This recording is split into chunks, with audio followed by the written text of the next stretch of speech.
Sa taon na 'to, wala akong maalalang araw na lubusan akong sumaya.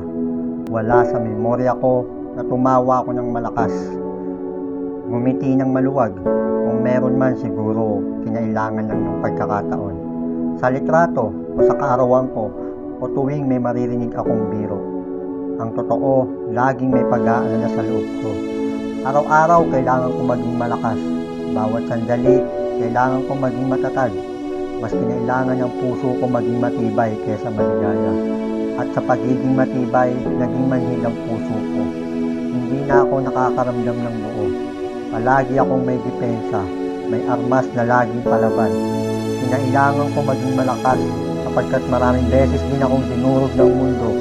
Araw-araw, kailangan may patunayan ako sa sarili ko. Kailangan tumaya, kailangan tumama, kailangan manalo sa digmaan. Hirap muna bago ginhawa, sakripisyo muna bago maging payapa. Araw-araw malabo, magulo. Sa taon na to, lagi na lang akong malakas. Sa susunod, susubukan ko namang sumaya. Tinuro sa akin ng taon na to ang tahimik na tapang.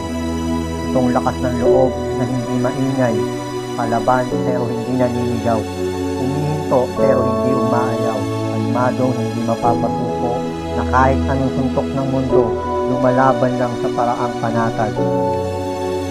At hindi magulo, hindi sumusuntok pabalik, hindi nananakit ng iba at ng sarili.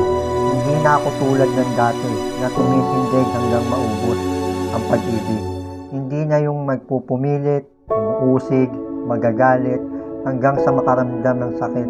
Hindi na ako sumasabak sa giyera. Mas pinili ko nang magpahinga, ang pagpapaubaya, ang pagpapasalangit ng mga bagay na wala na akong magagawa.